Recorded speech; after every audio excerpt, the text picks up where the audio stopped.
Welcome back to the Sea Ice, a marvelous place full of splendor and joy. There's not much to frown about up here. Our days are filled with the wonderful hobbies of fishing and construction. In fact, we're so annoyingly upbeat that we often draw in those who wish to take our happiness from us, but they always seem to fail, and we even brought one of them to our side. Of course, this mental state applies to just Icecubone and Flossie, who are psychically bonded through insane levels of love. For everyone else living out here, each day feels like just another layer of madness that only the sweet touch of death can cure. There's one way to reverse this nightmare though: food. Turns out, constantly starving is a great way to go insane, and the small fish we're catching now are hardly enough to satisfy our primal needs. Therefore, we're going to need meatier fish to sink both our hooks and our teeth into. Now that there's more mouths to feed, it's time to catch bigger fish. I'll create a medium fishing zone here, and we'll call it Meaty Mediums. Sounds nice. And we'll make a large fishing zone here and call it Lavish Larges. Here goes Cat on another mental break. It seriously happens like once every 2 days. This time it's corpse obsession. She just left the body on the table. It's so ridiculous. Oh, this is something new. A defoliator ship has crashed nearby. It kills plants within an expanding radius. Lucky for us, that's not much of an issue. And even more lucky for us, a royal tribute collector has arrived. This is another good opportunity. Maybe I can bait them into attacking the mechs. Once in a while, they'll get aggroed over to help protect us when we initiate a fight with them, but they don't seem to want to commit to completely attacking the robots. I might have to figure out another plan. And how fortuitous. The Broken Dominion has set us yet another quest. This one's called the Scourge Cluster. We will have to fight all of these different mechs, but 2 champions will be placed under our control, and we get to pick one of these great gifts. I think we'll go ahead and do this. We'll do it for the goodwill. Here come the champions, my friends. Angelos and Tiberius. They're each pretty good. They have these weak melee weapons though, that's no good. We will have to give them, well, we don't really have any upgrades other than the Thrombo Horn, but that is reserved for Tony. So they'll have to maybe equip some guns for now. And the mechanoid cluster has landed close by. I'll send Icecubone out there to start this thing off. I'm really hoping this time, if we aggro them, they'll come in towards the settlement, and the royal caravan will hopefully finish them off. That's the goal. Okay, we'll take a shot here. And good. Yes, he's angered the mechs. And now they're charging in, and the caravan seems to be reacting to it. He did get shot. It's not a great thing, but it was just a shot in the leg. Nothing too bad. Nothing we can't bandage. He's just going to be a mummy soon. He's just filled with bandages. Alright, now they're exchanging fire outside. This is exactly what I wanted. And good. Alright, looks like they took care of the mechs without too much issue. There is still the different turrets over there that are out of range. I guess they both just can't see each other. But overall, they did a good job. Unfortunately, nobody got knocked down on the caravan side. I was kind of hoping to get some more gear or potentially, a weapon or something. But yeah, alright, that works too. I think it's time to send the 2 champions up there to clean up what's remaining. And I'm an idiot. I completely forgot you can't use a ranged weapon when you have a shield belt equipped. Ah well, I'm too committed now, and honestly I don't really care about these guys. Oh god, they keep getting lit on fire, and they have to run into the frigid water to put it out. It's like the worst of both worlds. Fire and ice, man. Those bubble shields are wonderful though. They're really saving them here. They should be dead already, but they just keep deflecting shots. It's like Halo 3. I should give them some backup, but I'm not going to be putting any of my people at risk here. They get paid like champions. This is what they signed up for. They should be ready to take this on their own. The champions both got pretty messed up, especially Angelos, but they'll live. They'll live. And as the royal caravan was leaving, they've gotten into a shootout with the Militor mechs. Great, that'll take care of that nuisance too. And Tony and Tiberius will go out and clean up the rest. Destroy both of these clusters once and for all. We are really struggling on food. The time has come to slaughter the Thrombos, sadly. I know, I don't want to do it either, but we have to. The creature's starving, or will be, and we're coming close to that ourselves. We're just not a stable enough colony yet to support such a hardy creature. So long, friend. Your meat will serve us well, as will the rest of you. Abraham is trying to break out of his containment again. He's done this before already, and just like before, Tony's gonna put him down. Even though she's already beaten him twice, he still doesn't hate her. Maybe he really respects her fighting prowess. And we just got a creepy message. A drifter approaches the colony. He wants to talk. His name is Anton Yezov. Oh, kind of like Anton Chigurh from No Country for Old Men. Great. Let's just hope he's not an insane killer like him as well. Flossie, go to him. A weary-looking drifter stretches his legs. He seems very tired. He asks to stay in your colony for a while, at least until he has recovered his strength. Yezov claims an extensive knowledge in alchemical practice. He can transmute steel into various valuable resources. Oh, okay, so it's like the Philosopher's Stone. He may be very useful, but you also sense there's something Yezov is not telling you. Of course we'll let him join. Come on in, man. Show us those cool powers you're talking about. Alright, let's test out his ability on this slag chunk over here. And nice. Alright, we got some plasteel. Bravo, good sir. Bravo. I feel like we're watching a magician. Our settlement now has constant entertainment in a form of a magician who can change steel into other materials. I did not anticipate this happening. And his ability is recharged after nearly another day. So let's try it out again on this chunk. And okay. Alright, we got bioferrite. That is fantastic. This is giving me the same excited energy as when we pull special items from fishing. That's great. Come to think of it, this whole journey has been some big dice roll. Using her magical powers of persuasion, Flossie has convinced Abraham to join. He does have this lush trait. I don't know how much that's going to affect him, but we're going to have to roll the dice now.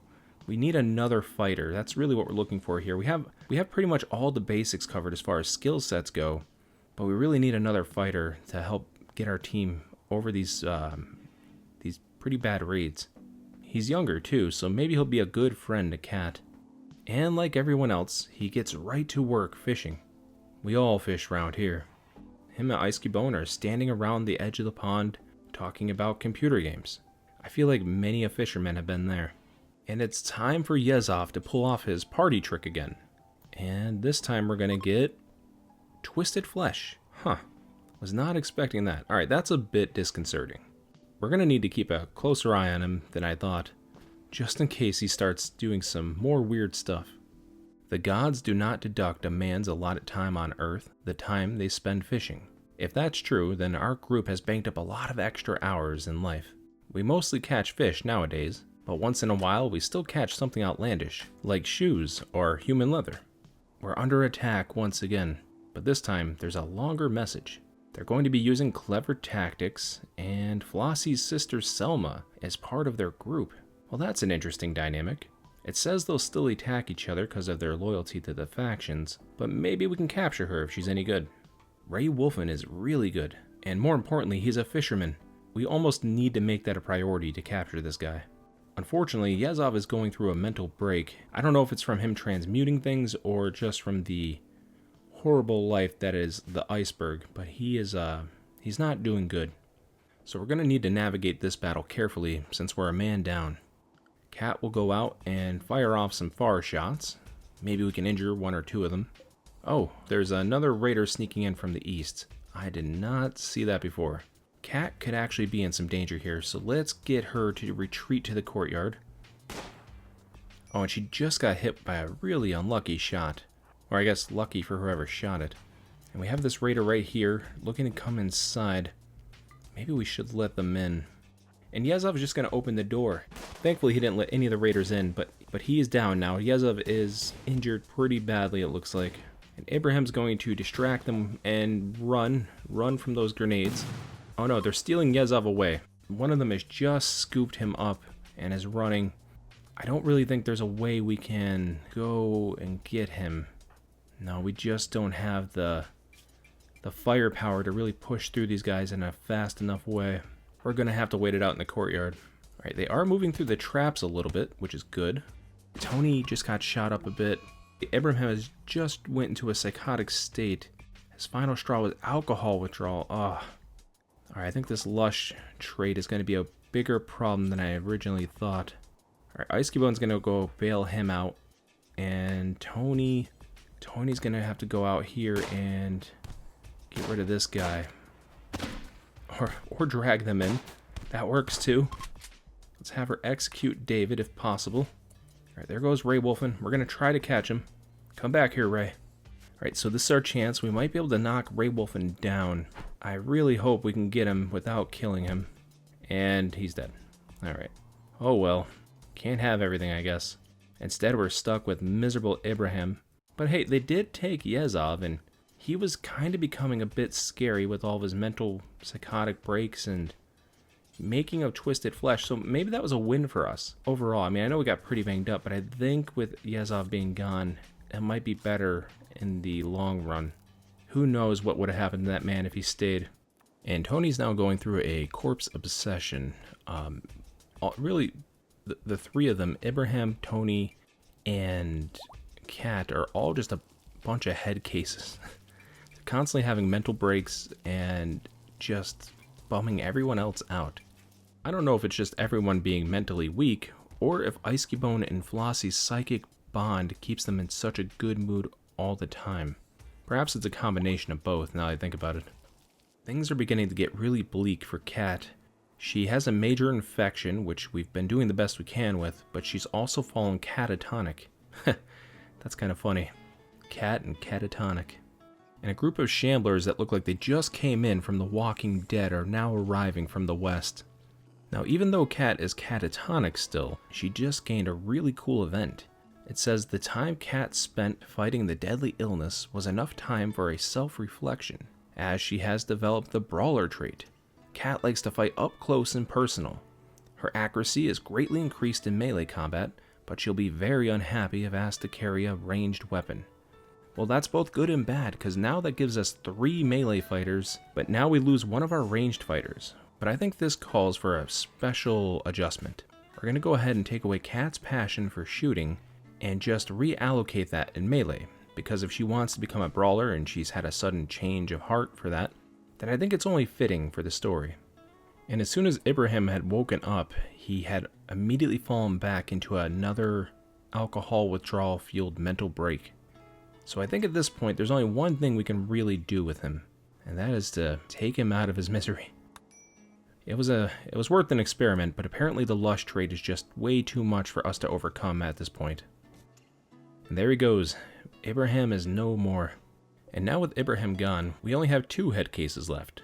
Kat's back up, but she's at an extreme break risk, and Tony, who just took a tantrum, is also an extreme break risk. Obviously, one of them's going to go through a catharsis, but this is just an example of what I'm dealing with here. It's a constant balance of their emotions and mental state. We've got a lot of wealth here in the colony, but we are poor in so many other ways. We're a dysfunctional family who merely keeps things together through the necessity of survival itself. Now, most of our mental breaks seem to be coming from the lack of food. You would think now that we only fish items up at 6% of the time, we'd have a lot more fish stored, but that's just not the case. Like I mentioned earlier, fishing takes a long time, especially for the medium and large fishing spots. And sometimes we might not actually pull food. And once we have the fish, everyone gets disgusted by eating it. So no matter what, whether they go hungry or eat raw fish, they're just constantly getting put into a bad mood. Plus, we haven't really been able to do much of any fishing lately, simply because of all the raids and other events that have been occurring. We've been just healing. Just right now, we have 3 people healing. Flossie's pretty much the only one who's consistently healthy enough to actually function properly, and she's mostly been taking care of patching people up. So now, going forward, we're going to have to put an emphasis on fishing, especially with Icecubone, since he seems to be the best one equipped for it. And while they're gathering more fish for us, we'll have Flossie concentrate mainly on cooking. She's a pretty decent cook, and we need more meals, that way we can actually stretch out the food we catch further. And they'll be happy to eat some cooked meals at their table. I'm also going to have them build Kat a bed, and a little bedroom set too. And so hopefully this will help her sleep better and put her in a slightly better mood. Though honestly, she does seem to be quite hard to please either way. The kid is spoiled, I tell you. She's spoiled. Now that we have a decent supply of meals starting to accumulate here, we're also going to focus on getting a research bench built. We can actually build one of these, and we can make an icy one. Look how clean that looks. Just a nice clean off-white or silver, if you will. With the light and the heat from the campfire, we should be able to start researching at a decent clip. And a bowl leaper named Kovoshais is crashing in a transport pod nearby. He actually has some really good skills. He's great with animals, which would make him an excellent fisherman. He's got some melee skill. He's got some crafting, decent baseline stuff. He's only 21, which would make him young enough to be friends with Cat. He's also a Yadigan, so he's kind of like a Chewbacca kind of guy. We will take him. We will make him our own. Unfortunately, Kovoshais is not doing well. I thought since he was a Yadigan, he would be able to handle being in the cold, because you just kind of put those two together usually. But that does not seem to be the case at all. He is freezing from hypothermia, and he won't even put on the clothes even when he was healthy enough to walk around. So I'm not too sure what to do here other than to put him into our main chamber. Even in the main chamber, it is negative 15 degrees with the fire on. And I could technically build a small room and all this stuff and cramp another fire in there, but I just really don't want to go through the resources to keep this colonist alive. I don't think they're worth that much. So we're just going to have to take them out, and Tony's going to be the one to do it. She's our enforcer after all, so let's go ahead and just make it quick, Tony.